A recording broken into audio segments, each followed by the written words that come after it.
नमस्कार, स्वागत है आप सभी प्यारे मित्रों का आपके अपने YouTube चैनल रिया कोचिंग क्लासेस जयपुर में।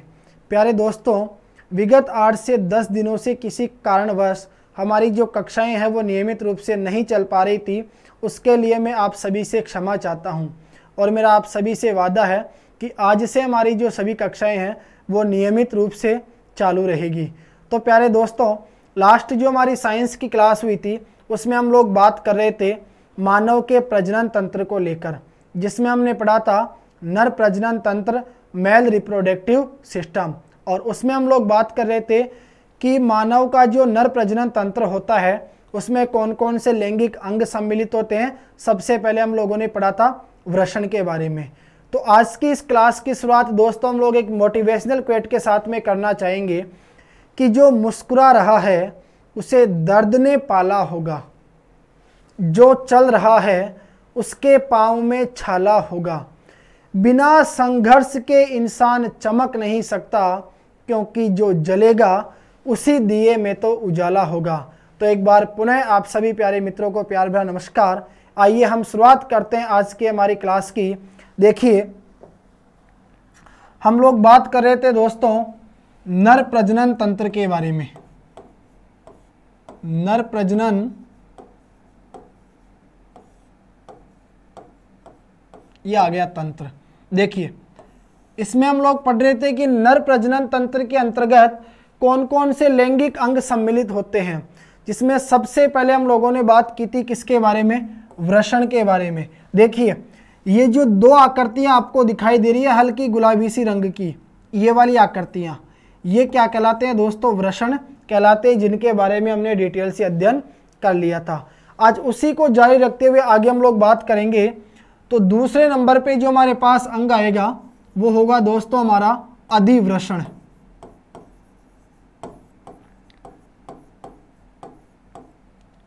देखिए, अधिवृषण जो है आप लोग याद रखना, ये अधिवृषण एक 6 मीटर लंबी क्या होती है, कुंडलित नलिका होती है।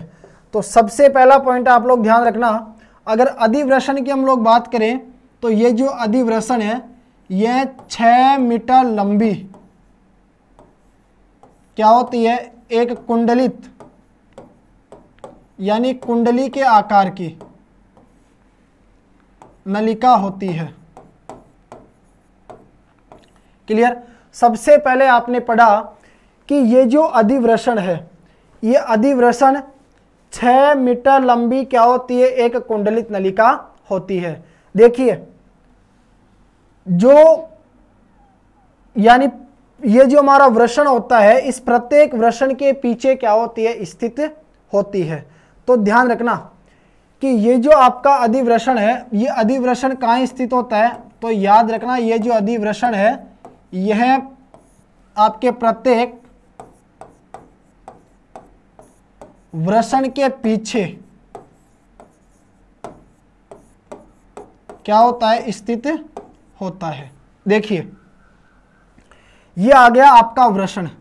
अब इस वृषण के पीछे ये वाली जो आकृति आपको दिखाई दे रही है कुंडलित आकार की, यानी कुंडली की तरह घूमी हुई, ये क्या कहलाती है दोस्तों, ये हमारा अधिवृषण कहलाती है। क्लियर। तो सबसे पहले याद रखना कि अधिवृषण जो है वो एक 6 मीटर लंबी क्या होती है, कुंडलित नलिका होती है, जो हमारे प्रत्येक वृषण के पीछे क्या होती है, स्थित होती है। अब देखिए, ये जो अधिवृषण है आपका, इस अधिवृषण का जो ये एक सिरा है ना, ये एक सिरा तो किससे जुड़ा हुआ रहता है, ये तो आपके वृषण से जुड़ा हुआ रहता है। और इसका ये जो दूसरा सिरा है, ये दूसरा सिरा आगे जाकर क्या बनाता है, ये आगे जाकर दोस्तों किसका निर्माण करता है, शुक्रवाहिका का निर्माण करता है। तो ध्यान रखना कि ये जो अधिवृषण है, इस अधिवृषण का एक सिरा तो किससे जुड़ा हुआ रहता है, वृषण से जुड़ा हुआ रहता है, और जो दूसरा सिरा है वह आगे जाकर किसका निर्माण करता है, शुक्रवाहिका का निर्माण करता है। क्लियर। अब देखिए, ध्यान रखना, आपसे पूछा जाएगा कि बताइए ये जो अधिवृषण है, इस अधिवृषण का प्रमुख कार्य क्या होता है। तो आप लोग याद रखना दोस्तों, ये जो अधिवृषण है ये अधिवृषण क्या करता है, शुक्राणुओं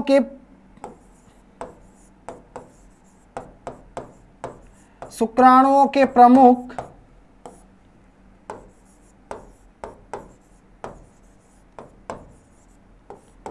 संग्रह स्थान का कार्य करता है। ध्यान रखना, आपसे पूछा जाएगा कि बताइए ये जो अधिवृषण है, इस अधिवृषण का प्रमुख कार्य क्या होता है। तो आप लोग याद रखना, अधिवृषण क्या करता है दोस्तों, शुक्राणुओं के प्रमुख संग्रह स्थान का क्या करता है, कार्य करता है। और इम्पोर्टेंट बात आपके सामने यह आती है कि बताइए शुक्राणुओं का जो परिपक्वन है वह कहाँ होता है। तो याद रखना, शुक्राणुओं का जो, अगर हम बात करें किसकी, शुक्राणुओं के परिपक्वन की, तो दोस्तों शुक्राणुओं का जो परिपक्वन है, यह परिपक्वन भी कहाँ होता है। तो याद रखना, शुक्राणुओं का परिपक्वन भी किसमें होता है, अधिवृषण में होता है। तो देखिए, आज की क्लास में हमने बात की सबसे पहले किसके बारे में, अधिवृषण के बारे में। इससे पहले की जो हमारी क्लास हुई थी उसमें हमने सबसे पहला अंग पढ़ा था वृषण।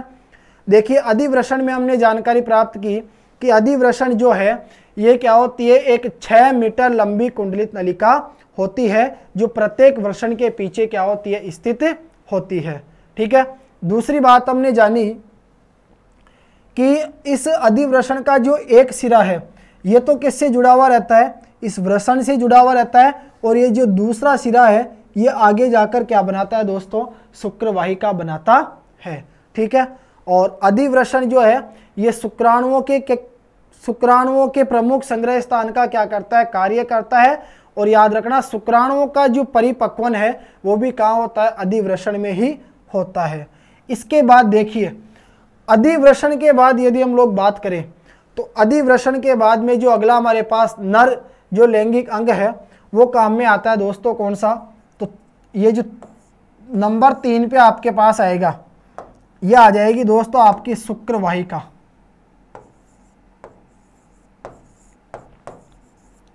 शुक्रवाहिका।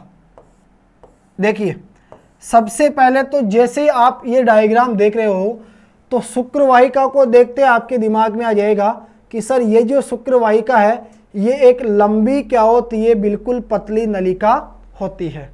ठीक है। तो शुक्रवाहिका जो है ये क्या होती है, एक लंबी पतली नलिका होती है। और इसकी जो भित्तियां है, ये भित्तियां किसकी बनी होती है, मांसपेशियों की बनी होती है। तो याद रखना, शुक्रवाहिका की जो भित्तियां होती है, ये भित्तियां किसकी बनी होती है दोस्तों, ये मांसपेशियों से मिलकर बनी होती है।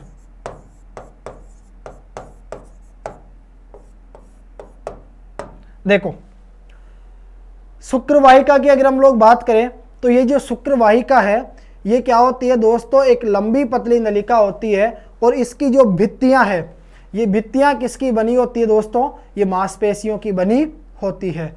इसके बाद देखिए, ये जो अधिवृषण है इससे शुक्राणु कहाँ पहुँचते हैं, आपके शुक्रवाहिका में पहुँचते हैं। अब ये जो शुक्रवाहिका है ये एक मुख्य कार्य करती है। आप लोग याद रखना, ये जो आपको वीर्य पुटिका दिखाई दे रही है दोस्तों, इस वीर्य पुटिका को क्या कहा जाता है, इसे शुक्राशय कहा जाता है। ठीक है, इसे क्या कहा जाता है, शुक्राशय कहा जाता है। तो ध्यान रखना, ये जो वीर्य पुटिका है, इसी वीर्य पुटिका को हम लोग क्या कहते हैं दोस्तों, इसे ही शुक्राशय कहा जाता है। क्लियर। तो ये जो शुक्रवाहिका है ये क्या करती है, इस शुक्राशय को और अधिवृषण को दोनों को जोड़ने का क्या करती है, प्रमुख कार्य करती है। चलिए, इसके बाद देखिए, शुक्रवाहिका के बाद में आपके पास जो अगला नर लैंगिक अंग है वो कौन सा आता है, शुक्राशय। अगला आ जाएगा दोस्तों हमारे पास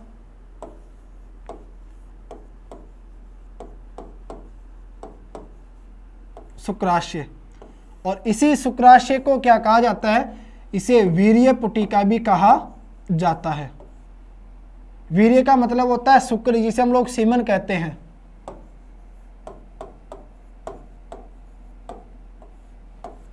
देखिए शुक्राशय की जब भी बात की जाए तो आप लोग ध्यान रखना, ये जो शुक्राशय है दोस्तों, यह शुक्राशय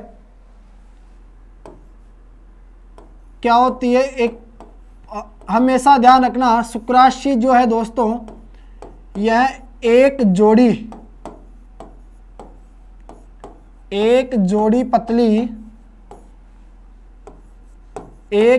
पतली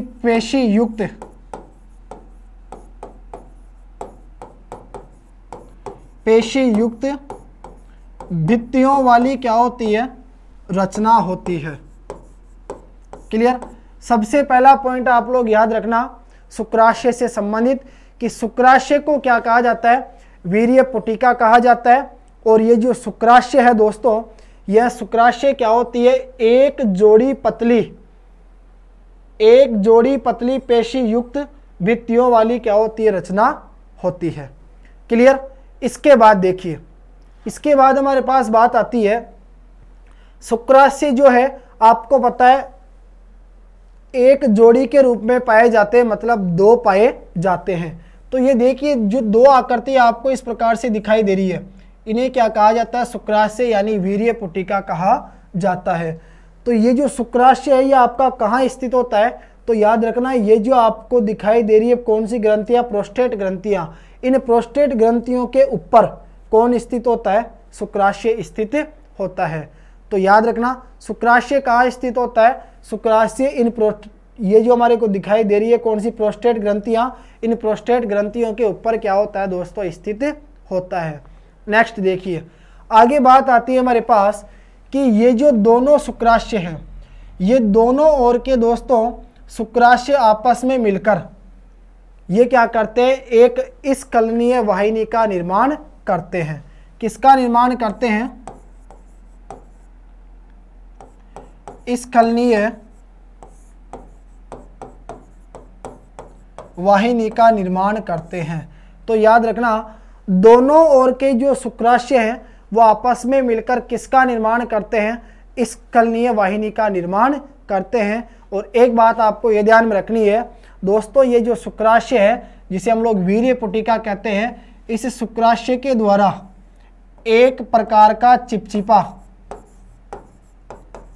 एक प्रकार का क्या नाम से, चिपचिपा पदार्थ जो है वो स्त्रावित होता है।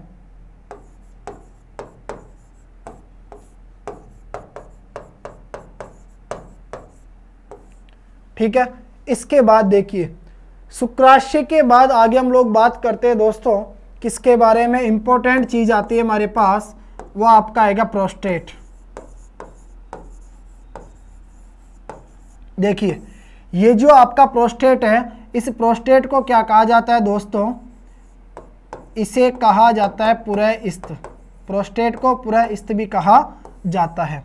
देखिए सबसे पहले हम लोग बात करें पुरस्थ की, तो याद रखना इसका जो आकार है ये आकार किसके समान होता है दोस्तों, इसका आकार होता है गोल सुपारी के जैसा। यदि आपसे पूछा जाए कि बताइए ये जो आपका पुरस्थ है,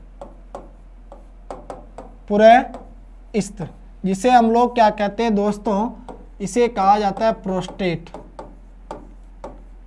तो अगर इस प्रोस्टेट की आकार की हम लोग बात करें तो ध्यान रखना दोस्तों इसका जो आकार है ये आकार किसके समान होता है, ये आकार होता है दोस्तों इसका किसके समान, गोल सुपारी के जैसा।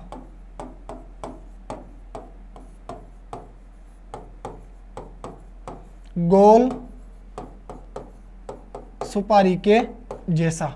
देखिए ये जो गोल सुपारी के जैसा आपको आकार दिखाई दे रहा है यही क्या कहलाता है दोस्तों, आपका पुरस्थ कहलाता है, यानी इसी को क्या कहा जाता है, आपका प्रोस्टेट कहा जाता है। अब देखिए ये जो दोनों ओर की प्रोस्टेट ग्रंथियां हैं, ये दोनों ओर की प्रोस्टेट ग्रंथियां आपस में संयुक्त होकर यानी आपस में मिलकर एक सामान्य पुरस्थ यानी सामान्य प्रोस्टेट ग्रंथि का क्या करती है, निर्माण करती है। और जिसमें लगभग, ध्यान रखना, 2 दर्जन, जिसमें लगभग 2 दर्जन क्या पाई जाती है दोस्तों, नलिकाएं पाई जाती है।